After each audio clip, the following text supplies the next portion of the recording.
إلا ما علمتنا إنك أنت العليم الحكيم وتب علينا إنك أنت التواب الرحيم رب زدنا من نافعا وفهما مستقيما وهداية للصواب لا حول ولا قوة إلا بالله العلي العظيم لا حول ولا قوة إلا بالله العلي العظيم اللهم ألهمنا لمن نعرف به أوامرك ونعرف به نهيك وصراط النبيين وإلهام الملائكة المقربين واخرجنا من الظلمات الوهم وافتح لنا رحمتك وعلمنا صراحتك يا رب العالمين رب اشرح لنا سرنا ولساننا واحلل عقدة من لساننا ويفقهوا قال الشيخ المسلم تعالى نفعنا بعلومه في الدارين آمين.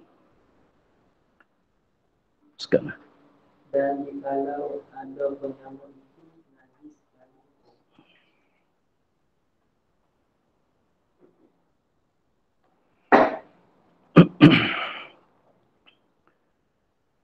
dan jikalau penyamuk itu najis sekalipun seperti tahi burung maka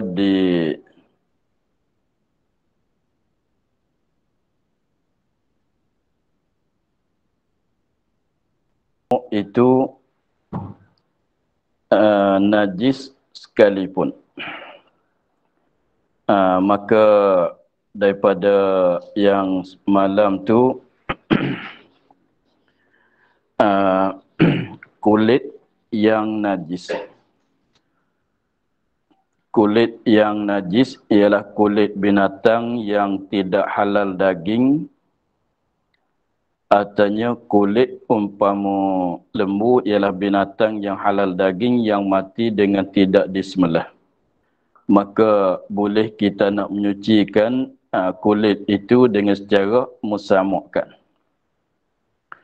Maka syarat nak suci kulit itu dengan secara kita samuk itu, maka benda yang kita samuk itu ada kuat rasaan dia sehingga boleh menanggalkan akal lendir-lendir kulit dan lemuk-lemuk yang membusukkan kulit.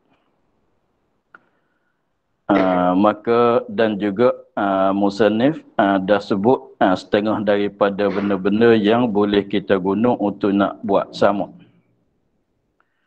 Maka benda yang membuatkan guna untuk mensamukkan itu tak mestilah benda yang suci, walaupun benda yang najis sekalipun boleh kita guna untuk nak buat samuk. Sebab tu dia katanya, dan jikalau penyamuk itu, benda yang kita guna buat samuk, najis sekalipun, guna najis untuk jadi samuk, untuk buat samuk.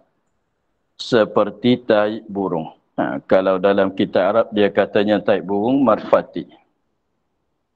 Dan jikalau najis sekalipun, benda najis kita guna buat samukkan kulit.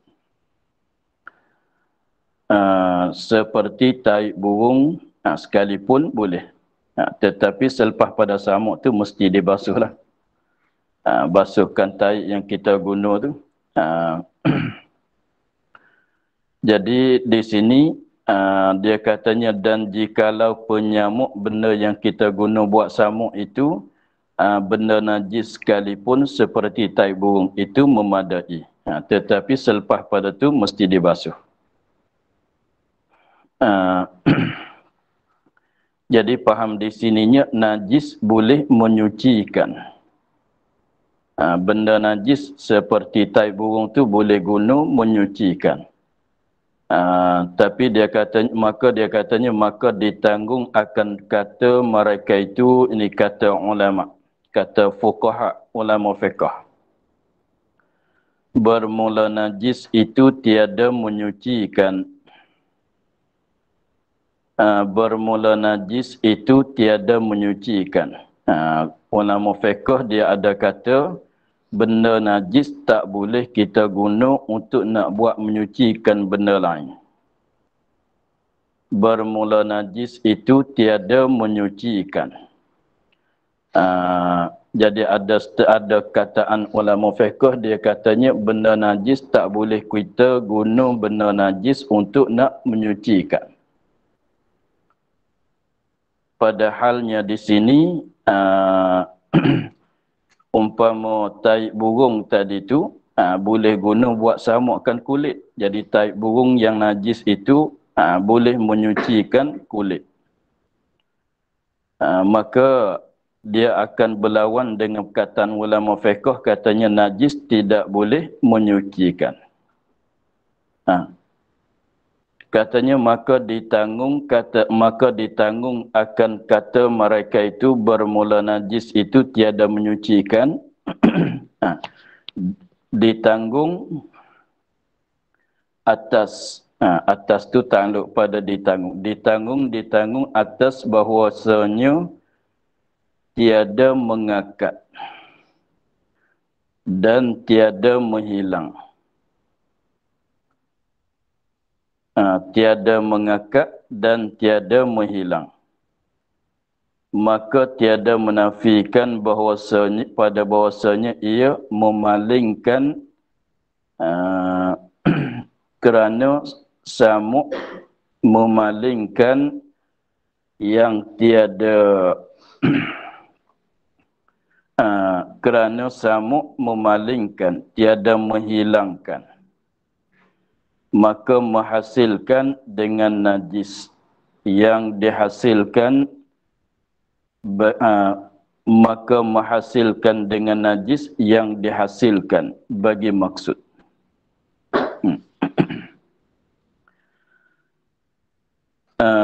Masalahnya dia katanya, dan jikalau penyamuk itu najis sekalipun seperti tai burung.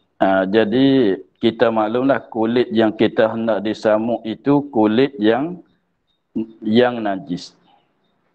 Kulit yang kita hendak samuk itu ialah kulit yang najis. Kulit yang najis. Maka apabila dengan sebab kulit, kenapa kata kulit tu najis? Sebab kalau kulit tu suci tak payah kita samuk dah.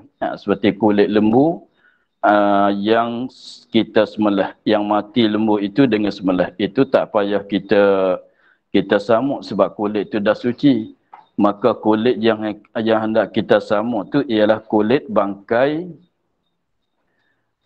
binatang yang tidak sembelih pada syar'i. Ada kalanya mati binatang tu, ada kalanya binatang tu tidak halal daging yang mati, artinya binatang yang halal daging yang mati dengan tidak disembelih pada syara'. Maka memanglah kulit itu najis. Maka apabila kita samuk, benda yang kita guna buat samuk tu walaupun najis pun memadai juga. Jadi faham di situ bahwasanya najis boleh menyucikan. Padahal ada perkataan ulama fiqh mengatakan bahwasanya najis tiada boleh menyucikan. Benda najis tak boleh kita guna untuk nak buat menyucikan. Maka akan jadi berlawananlah di antara dua masalah tu. Kata di sini tai burung najis boleh guna buat samuk. Padahal ulama fiqh ada katanya benda najis tiada boleh buat menyucikan. Lalu tu jawab dianya kena ditanggungkan perkataan ulama fiqh, katanya najis tiada boleh menyucikan tu ditanggung atas bahwasanya tiada mengakat dan tiada menghilang. Kata najis tiada boleh menyuci itu mana najis tiada boleh mengakatkan najis dan tiada menghilangkan.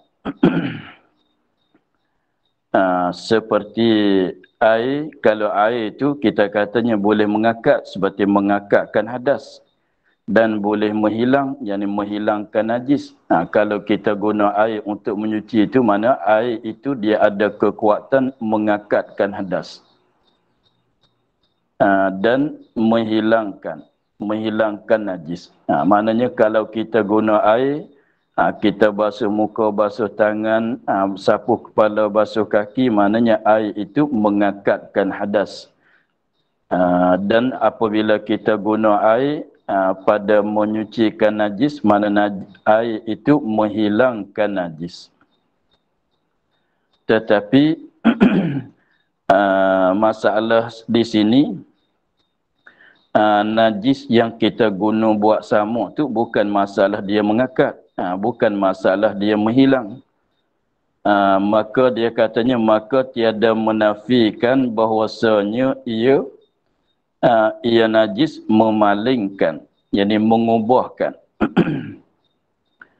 Memalingkan, yakni mengubahkan, bukan mengakat, bukan menghilang. Kerana samuk memalingkan yang tiada, maka samuk memalingkan tiada menghilangkan.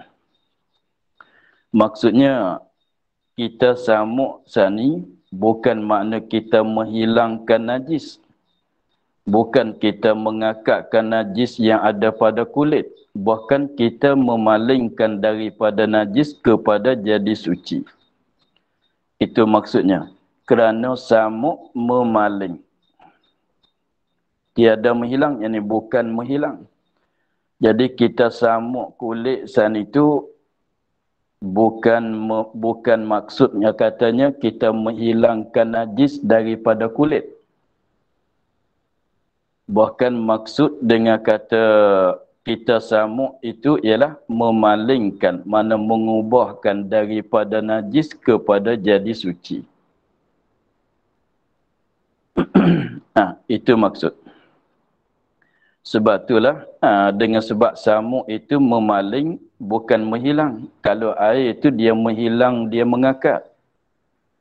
Kalau air kita menyucikan dengan air, air itu mengakat seperti mengakatkan hadas. Air itu menghilang seperti menghilangkan air najis.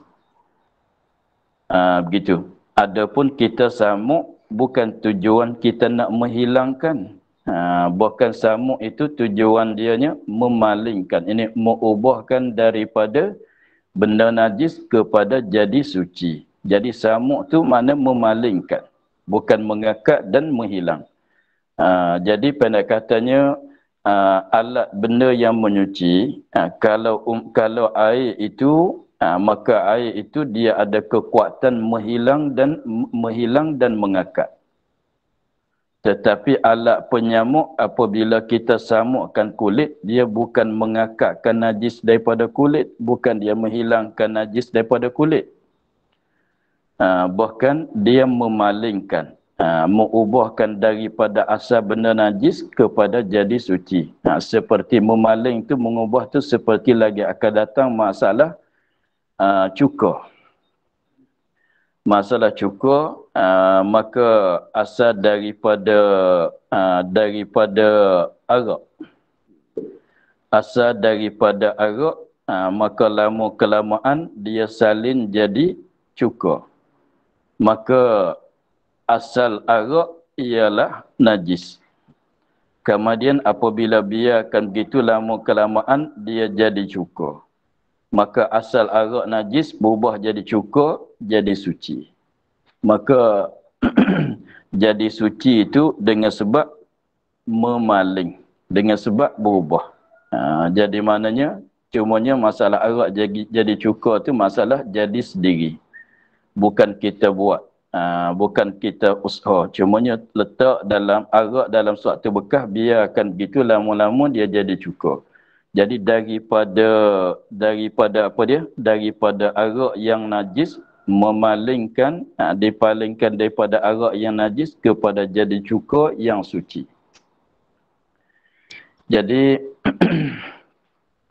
daripada di situ kita boleh faham bahawasanya kalau masalah mengakat, kalau masalah memaling, maka tak dapat tidak mesti kena gunakan air, mesti kena gunakan tanah. Sebab dua-dua itu tujuan kita guna tu nak mengakatkan hadas, nak menghilangkan najis. Begitu. Tetapi masalah kulit yang kita hendak disamuk itu, kulit tu najis ain. Diri kulit tu najis. Diri kulit tu najis. Maka kita samuk tujuan nak palingkan daripada najis kepada suci. Mana nak ubah daripada kenajisan dia kepada kesucian dia. Maka sebab itulah benda yang kita nak guna buat samuk tu walaupun najis sekalipun boleh. Adapun yang ulama fiqh kata najis tak boleh menyuci, memanglah begitu. Tetapi menyuci kata najis tidak boleh menyuci itu dengan maknanya najis tak boleh mengakatkan, tak boleh menghilangkan. Adapun kalau nak memaling tu ada itu boleh. Sebab kita samuk bukan tujuan nak mengakatkan najis, bukan nak menghilangkan najis, bahkan nak memalingkan, nak mengubahkan daripada asal benda najis kepada jadi suci. Itu tidak ada berlawan. Maka katanya menghasilkan dengan najis yang dihasilkan bagi maksud. Maka menghasilkan dengan najis. Maka menghasilkan dengan kita guna najis yang dihasilkan bagi maksud. Maksud kita samuk tu apa dia? Memalingkan. Maka walaupun kita guna najis pun hasil maksud. Hasil tujuan kita. Itulah. Kemudian katanya dan asal pada barang yang kami sebut itu. Asal dengan mana dalil. Dan asal yakni dalil. Pada barang yang kami sebut ialah masalah samukkan kulit najis tadi, kulit bangkai tadi, itu khabar Muslim. Hadis yang diriwayat oleh Imam Muslim di dalam sahihnya sebagai dalil menunjuk katanya kulit bangkai tadi kalau kita samuk maka asalnya najis berubah jadi suci dengan sebab kita samuk. Dalil dianya katanya idza dubighal ihabu faqad tahura. Idza dubighal ihabu faqad tahura.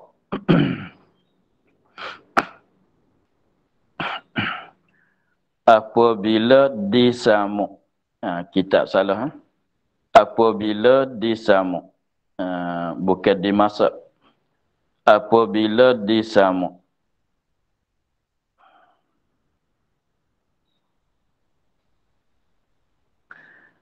Apabila disamuk kulit. Apabila kita mensamukkan suatu kulit. Yakni kulit yang najis. Kulit bangkai. Bukan kulit binatang yang disembelihkan daging pada halal dagingnya. Bukan begitu. Apabila disamukkan kulit. Kulit seperti kulit yang disebut tadi. Kulit umpama kulit ular ialah kulit binatang yang tidak halal daging.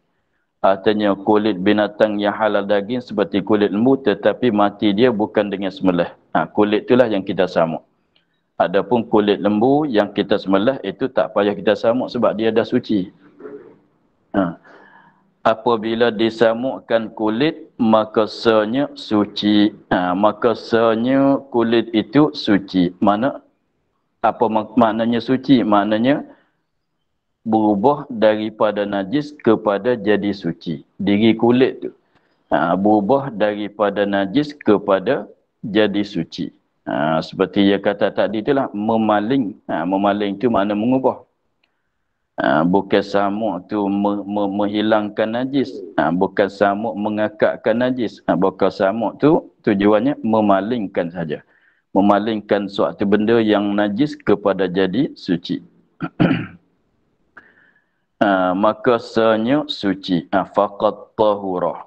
Satu hadis. Dan khabar Abi Daud dan lainnya lain pada Abi Daud. Dimaksudkan dengan lain tu dia di sini kita kena ingat tertib kitab-kitab hadisnya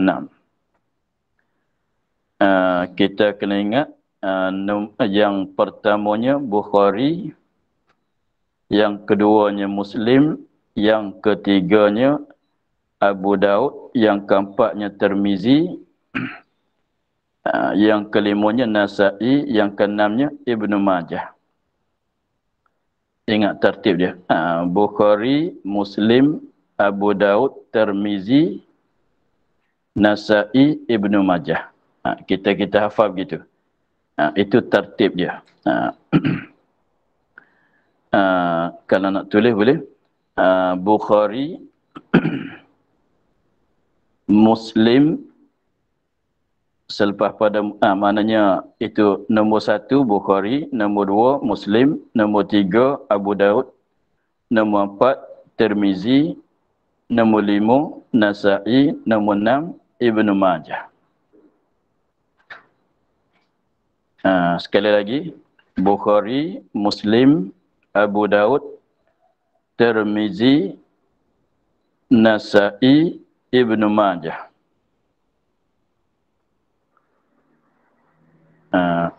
Bukhari, Muslim, Abu Daud, Tirmizi, Nasa'i, Ibnu Majah. Tertib dia begitu. Jadi yang nombor 1-nya kitab Bukhari, yang nombor 2-nya kitab Muslim, nombor 3-nya kitab Abu Daud, Sunan Abu Daud, yang keempatnya Sunan Tirmizi, yang kelimanya Nasa'i, yang keenamnya Ibnu Majah. Apa maksud kena ingat tujuan dia? Ingat tertib tu. Ialah tujuan di sini kita nak tahu. Dia katanya dan khabar Abi Daud. Lepas tu dia kata dan lainnya. Dan lainnya lain daripada Abi Daud. Lepas tu apa maksud lain? Lain tu maknanya orang yang bawah pada Abu Daud. Siapa yang lain? Maknanya termasuk Tirmizi, Nasa'i, Ibnu Majah. Itulah tujuan kita nak ingat tertib dia tu. Daripada kitab-kitab hadis yang 6, apabila sebut Abu Daud, lepas tu dia kata dan lainnya, maka lain tu tak payah kita cari siapalah. Maka lain tu maknanya ingat daripada tertib tadi orang yang bawah pada Abu Daud. Maka siapa yang bawah pada Abu Daud ialah Tirmizi, Nasa'i, Ibnu Majah. Itu maknanya jadi hadis ini ada sebut di dalam Sunan Abu Daud, ada sebut juga di dalam Sunan Tirmizi, ada sebut juga di dalam Sunan Nasa'i, ada sebut juga di dalam Sunan Ibnu Majah. Tapi ulama hadis tu dia istilah dia nya begitu. Istilah sebutan dia nya begitu. Jadi maknanya dan khabar Abi Daud, yakni hadis yang diriwayat oleh Abi Daud dan lainnya dan diriwayat oleh yang lain daripada Abi Daud. Kalau orang tanya siapa yang lain tu, maka kita bilanglah yang bawah pada Abi Daud. Termasuk Tirmizi, termasuk Nasa'i, termasuk Ibnu Majah. Itu istilah dia, cara dia berkecek. Dan khabar Abi Daud dan lainnya lain pada Abu Daud, bahawa Nabi SAW bersabda,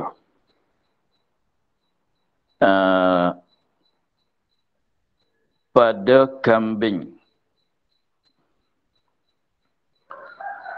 kambing Siti Maimunah, bahwasanya Nabi SAW bersabda pada kambing yang dimiliki oleh Siti Maimunah. Padahal kambing itu mati dengan tidak disembelih. Padahal kambing yang dimiliki oleh Siti Maimunah ni mati dengan tidak disembelih. Boleh jadi mati sakit ke, katalah. Nabi kata apa sebedaan Nabi? Lau akhadtum ihabaha qalu innaha mayyitatun faqala yutahhiruha al-ma'u wal qarzu. Lau akhadtum ihabaha qalu innaha mayyitatun faqala yutahhiruhal ma'u wal qarzu. Nabi katanya, jikalau ambil kamu akan kulitnya. Jadi kambing bagi Siti Maimunah tu mati dengan tidak disembelih. Kemudian sahabat-sahabat pun nak tanamkan kambing itulah. Sebab mati dengan tidak disembelih, kita pun dah tahu katanya tak boleh makan daging. Kalau mati dengan tidak disembelih, nak kambus je lah, nak tanam je lah, nak buang je lah. Maka Nabi kata kalau kamu ambil kulit dia, jangan buangnya begitu, maka Nabi katanya jikalau ambil kamu kan kulitnya, jadi jangan, maksudnya Nabi kata janganlah kamu buangkan kambing begitu, sayang ke kulit tu, ambillah kulit dia, maka daging dia tu buanglah sebab mati dengan tidak disembelih. Kulit dia boleh guna lagi. Salahnya begitu. Salah katanya kalau kamu ambilkan kulitnya, nescaya eloklah. Sebab kulit tu boleh guna lagi. Walaupun mati dengan tidak disembelih, maka bersembah mereka itu sahabat. Maka sahabat pun tanya bahwasanya ia bangkai. Kambing ini bangkai, bukan mati dengan sembelih. Kambing ini bangkai. Barangkalinya ketika itu sahabat belum tahu lagi, katanya kulit bangkai boleh mesamukkan. Sebab tu sahabat katanya apabila Nabi kata kalau kamu semua ni jangan buang ke semuanya, bahkan kamu ambilkan kulit kambing itu, maka daging dia buanglah sebab mati dengan tidak disembelih. Maka sahabat katanya, bolehkah nak ambil kulit dia padahal kambing ini jadi bangkai bukan disembelih? Maka sebenarnya Nabi SAW menyucikannya kan kulit, air dan korzun. Korzun tu satu jenis pokok. Guna kulit dia, kulit pokok korzun untuk buat samuk. Nabi katanya, pada maknanya Nabi katanya, tak mengapa kamu boleh menyucikan kulit kambing itu dengan guna air dan kulit kayu korzun. Mana kamu boleh menyucikan dengan secara kamu samuk. Ini dalil. Tetapi dalam hadis Nabi katanya air dan korzun untuk nak samukkan kulit.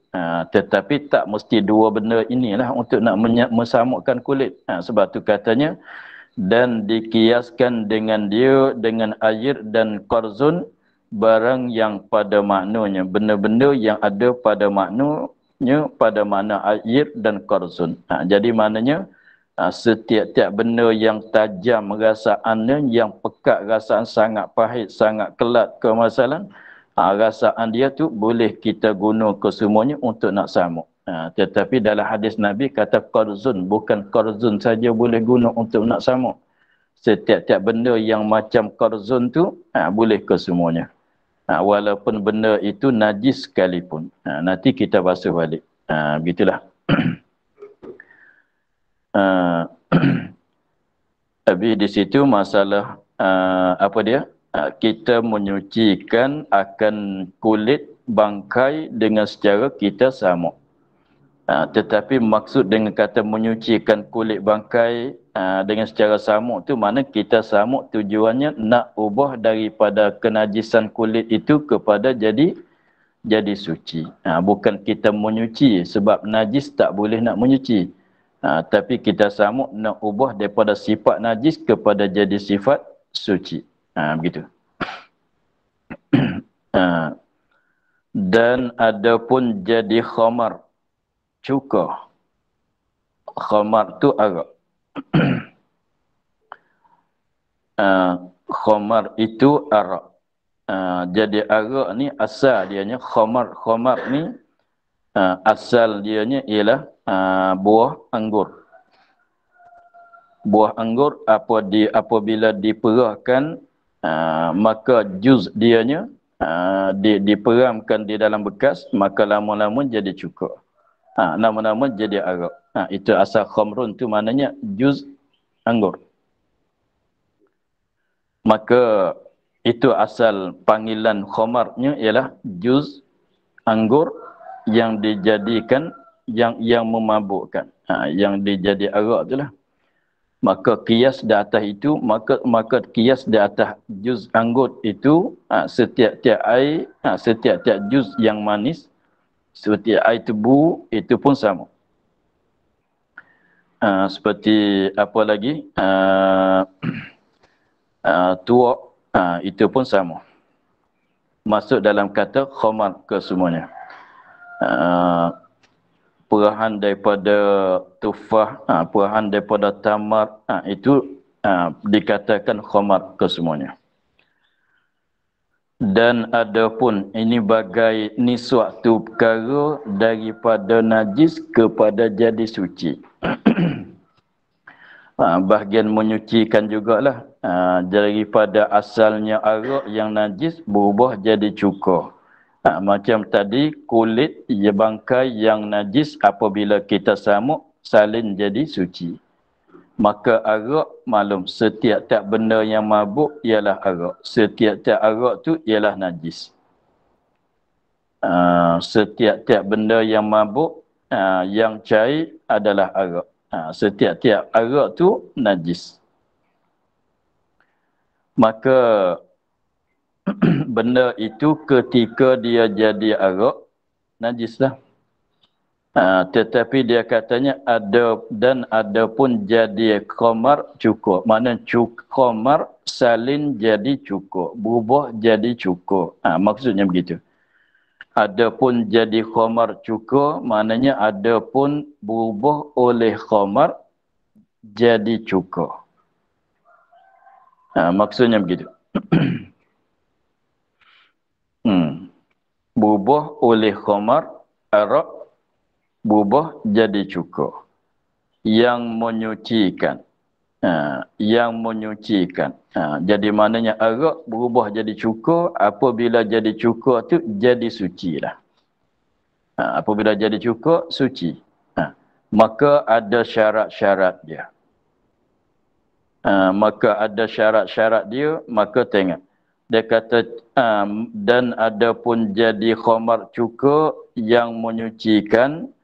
Maknanya jadi suci pada diri tu. Jadi maksudnya kalau nak cakap dengan, nak banding dengan kulit tadi tu, kulit kalau kita nak cakap betul-betulnya, mana menyucikan kulit bangkai dengan secara kita samuk. Maka arak boleh juga kita nak menyucikan arak walaupun dia najis. Maka kita nak menyucikan arak tu kita nak buat macam mana? Kita biarkan dia supaya dia berubah jadi cukur. Maka apabila berubah jadi cukur, maknanya itu kita menyucikan arak. Jadi arak, kita biarkan arak dia dalam bekas dia, maka biarkan begitu sehingga dia jadi cukur. Itu maknanya kita membiarkan arak dalam bekas dia, biarkan begitu tak berapa hari, maka dia jadi cukur. Maka kita biarkan begitulah dengan maknanya kita menyucikan arak. Faham begitu? Seolah katanya kalau kulit tadi nak menyucikan kulit, tapi memanglah bukan maknanya mencuci, makna memaling. Tapi nak cakap menyuci lah. Tapi maksudnya memaling. Tapi kita bercakap kata menyuci. Jadi kulit kita nak menyuci dengan secara samuk. Cukur arak kita nak menyucikan dia dengan secara kita biarkan dia berubah jadi cukur. Begitulah. Dan ada pun jadi khamar cukur yang menyucikan. Apabila jadi ubah jadi cukur, maka dia jadi suci. Maka cara dianya iaitu berbalik khamar. Berbalik khamar itu berbalik. Maknanya berubah. Berbalik khamar itu akan cukur. Maknanya khamar berubah jadi cukur. Berbalik khamar itu akan cukur. Mana khamar itu berubah jadi cukur.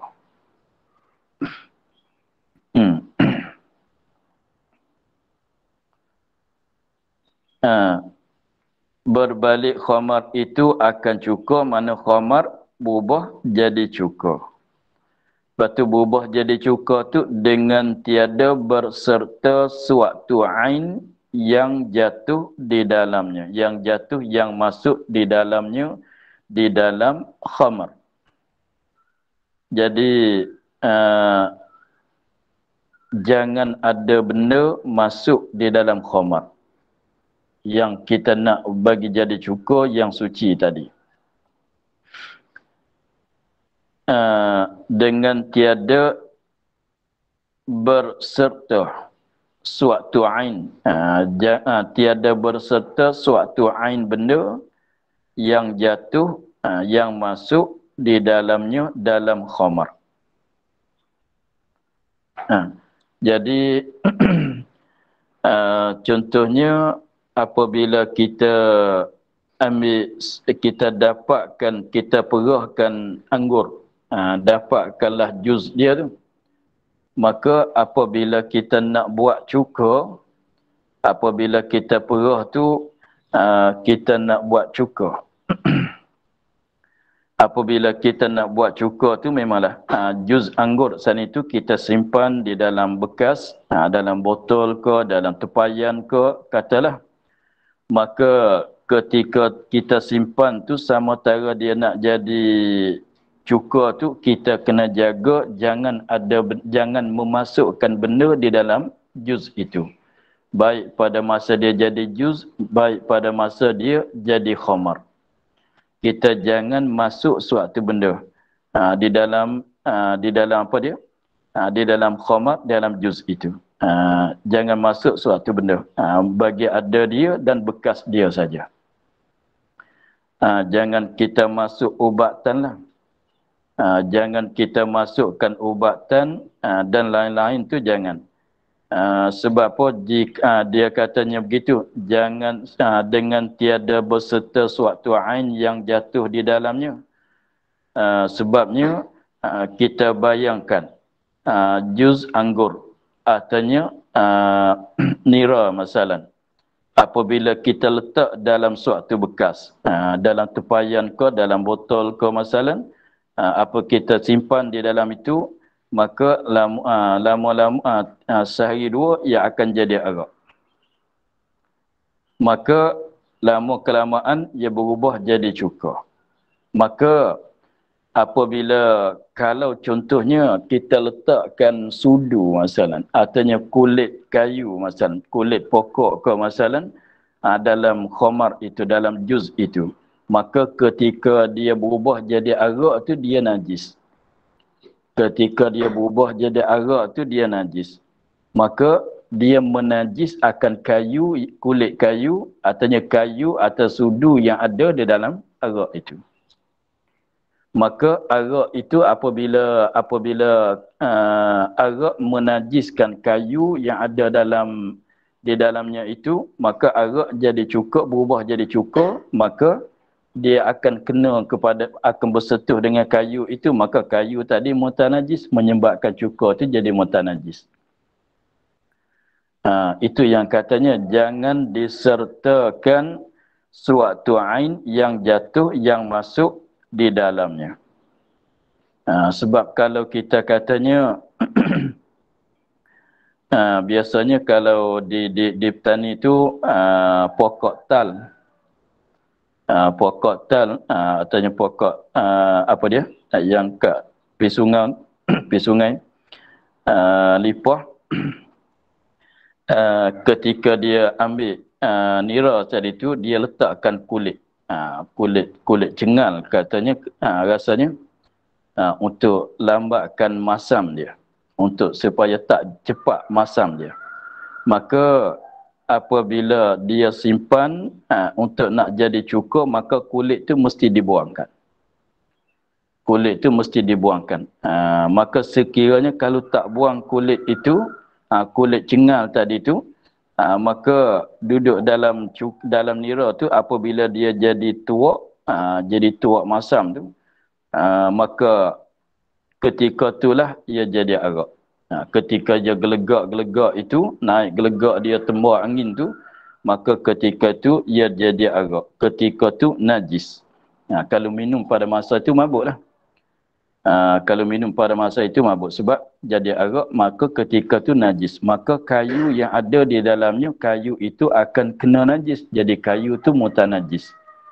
Maka diri arak tak apalah, apabila berubah jadi cuka tu arak jadi suci. Apabila berubah jadi cuka bersentuh dengan kayu yang mutanajis, maka air cuka itu jadi mutanajis. Sebab tu kita kosongkan.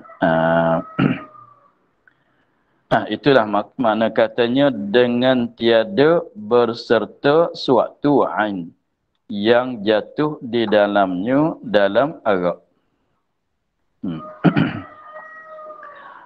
Dan jikalau dipindah daripada panas ke teduh atau daripada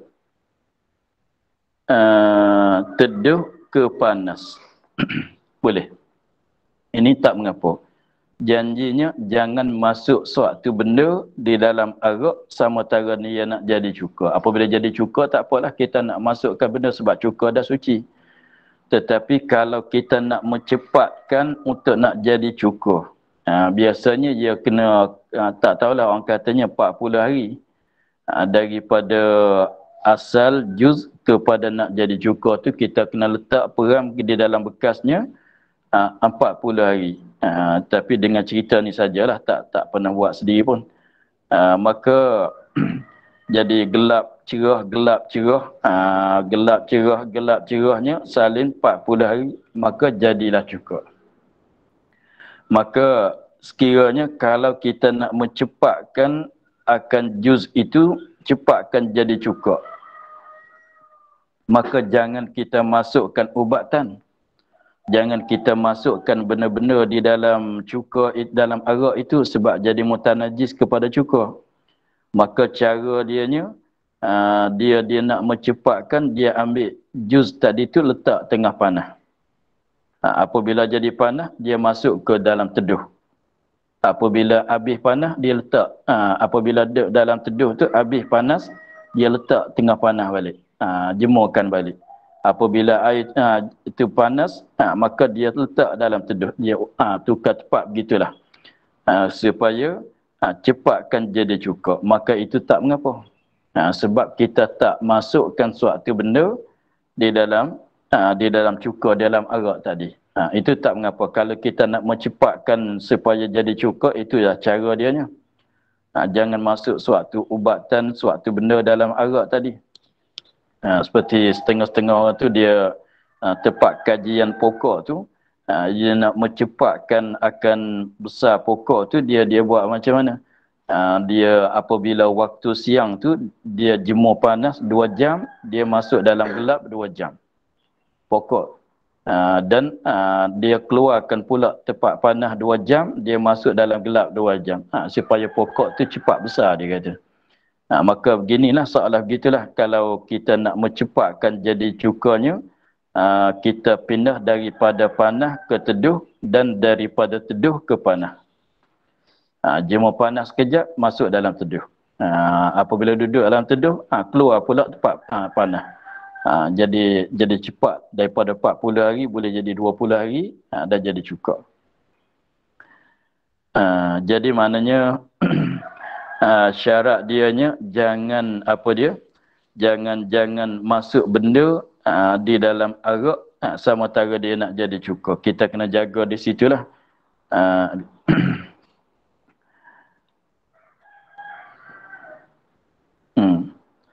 Kerana mafhum khabar Muslim. Ini dalil. Ini dalil yang menunjuk di atas bahawasanya asal arak yang najis apabila kita biarkan begitu sehingga dia berubah jadi cuka, maka jadi suci.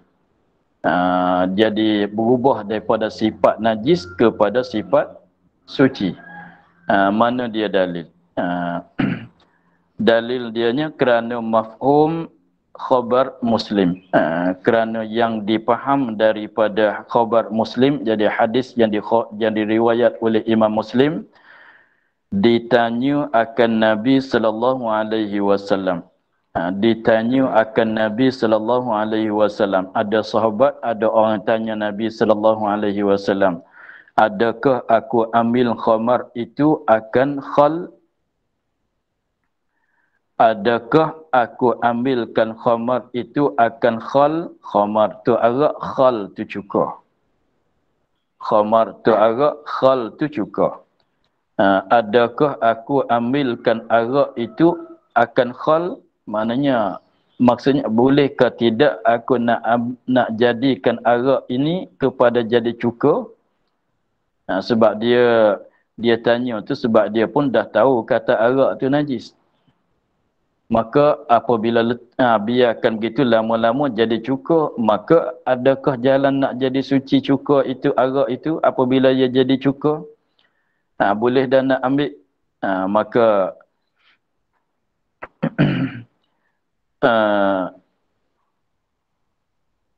katanya tiada.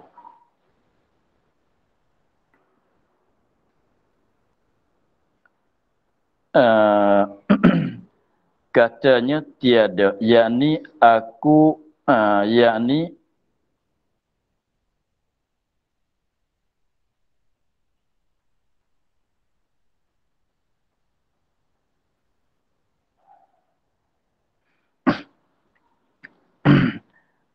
katanya tiada, yakni aku upayakan dengan masukkan suatu supaya segera jadi cukur.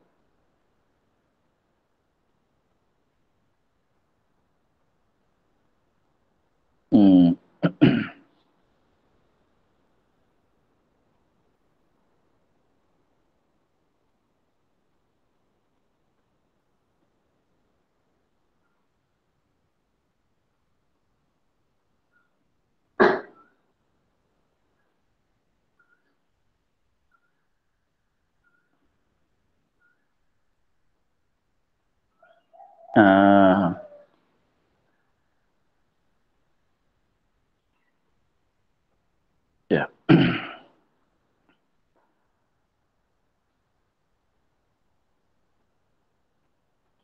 Sekali lagi. Dia ditanya akan Nabi SAW, aku ambil khamar itu akan khal. Kata Nabi tiada. Apa maksud yang dia tanya? Yakni aku upayakan, ini ushah. Aku ushah dengan masukkan suatu benda supaya segera jadi cukur. Jadi maknanya orang tanyanya boleh ke tidak begitu, bukan tanya macam tadi. Dia ada sahabat tu tanya Nabi, adakah boleh dia nak masukkan suatu benda, umpama kayu ke masalan, batu ke masalan, masuk dalam khamar supaya segera cukur arak itu berubah jadi cukur. Maka Nabi katanya tiada, tak boleh. Tak boleh. Itu maksudnya hadisnya begitu ya. Kerana mafhum khabar Muslim ditanya akan Nabi SAW, adakah aku ambil khamar itu akan khal? Katanya tiada.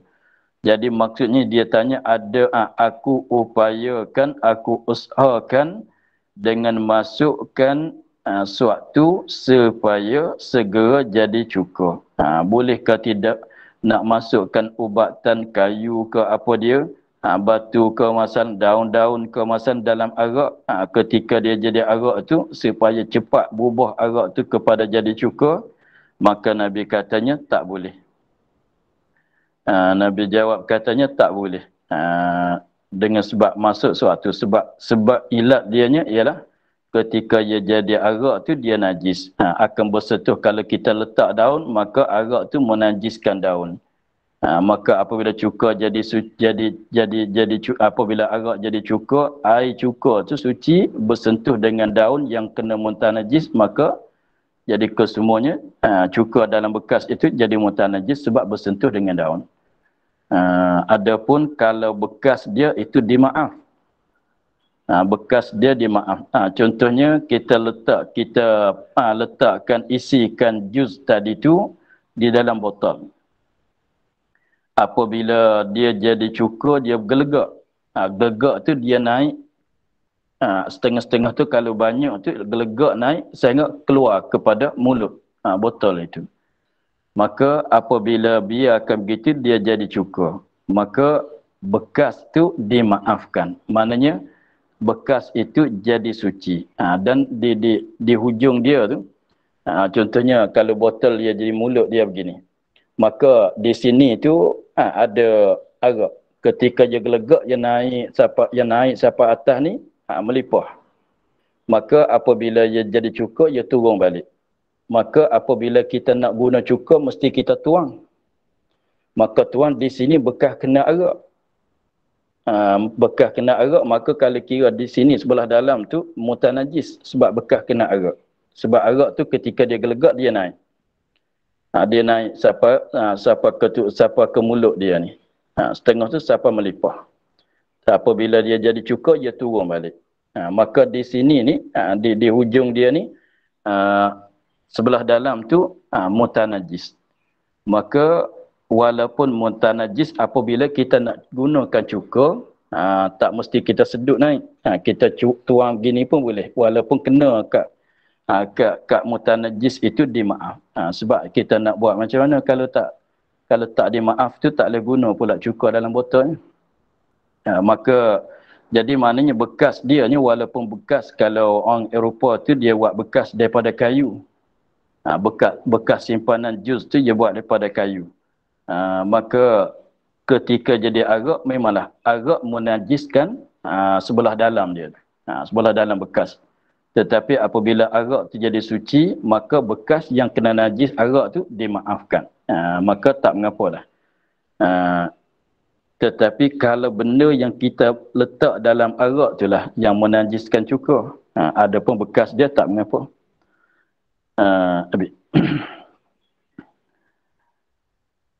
Itulah. Maka ini jika tiada jatuh di dalamnya artinya di dalam khamar itu ain najis. Maka jika berserta jadi cukur itu dengan suatu seperti taruh bawang atau roti yang hangat atau batu atau jatuh dalamnya ain najis. Kita tengok, kita sekadar itu dulu untuk hari ini. Kita akhir pada katanya